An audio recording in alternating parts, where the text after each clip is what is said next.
Hello everyone, তো আজকে আমি বানাবো দুইটা অ্যাথেস্টিক ওয়াল হ্যাঙ্গিং।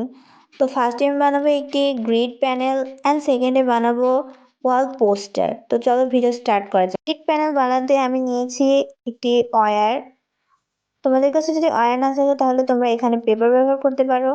ওয়্যারটিকে আমি ভালোভাবে মাস্কিং টেপ দ্বারা কভার করে নিচ্ছি অ্যান্ড এক্সট্রা এসেসগুলোকে কেচি দিয়ে কেটে ফেলছি।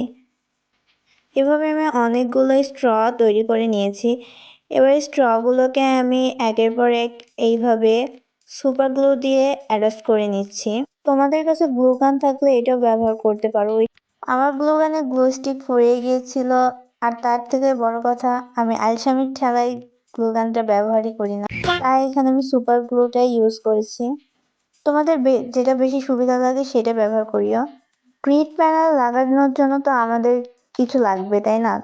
তো এখানে স্টিকি নোট ব্যবহার করা হয়, আর আমি এতটাই গরিব যে আমার স্টিকি নোট কেনার টাকা নেই, তাই আমি সবগুলো হ্যান্ডমেড তৈরি করে নিচ্ছি।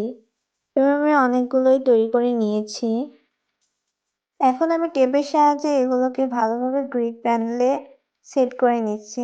তো এটা হচ্ছে আমাদের গ্রিড প্যানেলের ফাইনাল লুক। তো এবার আমরা সেকেন্ড ওয়াল হ্যাঙ্গিং তৈরি করবো, যেটা হচ্ছে ওয়াল পোস্টার।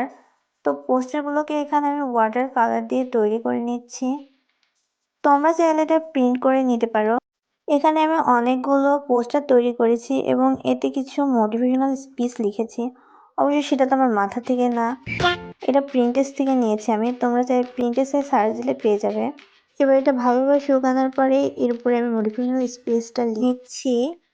আমি এখানে ব্ল্যাক মার্কার ইউজ করে লিখছি। তোমরা চাইলে ওয়াটার কালার কিংবা অ্যাক্রিলিক কালারও ইউজ করতে পারো। এখানে আমি লিখছি ব্লেস উইথ লাভ। আমাদের যেটা ইচ্ছা তোমরা সেটাই লিখতে পারো এখানে। তোমরা যদি কেউ এগুলো রিক্রিয়েট করে থাকো তাহলে আমাকে মেনশন দিতে ভুলিও না। তো এখানে আমার পোস্টার ডিজাইন অলমোস্ট ডান। এখন শুধু আমি এগুলোকে কার্ডবোর্ডের উপরে ভালোভাবে গ্লু দিয়ে স্টিক করে নিব। এখানে তোমরা দেখতেই পাচ্ছ আমি অনেকগুলো পোস্টার তৈরি করে নিয়েছি। এবার আমি এই পোস্টারগুলোকে কার্ডবোর্ডের উপর গ্লু দিয়ে স্টিক করে নিচ্ছি। এখন আমি কার্ডবোর্ডের এসেসগুলোকে কেচি দিয়ে ভালোভাবে কেটে নিচ্ছি। এগুলো আমি প্রিন্টেস থেকে ইন্সপায়ার হয়ে তৈরি করেছি। এখানে আমাদের সবগুলো পোস্টার বানানো শেষ। এই যে আমাদের রুম ডেকোরগুলোর ফাইনাল লুক। নতুন ভিডিওর সাথে আবার দেখা হবে। By everyone. এই দাঁড়াও দাঁড়াও, ভিডিওটা লাইক করে দাও।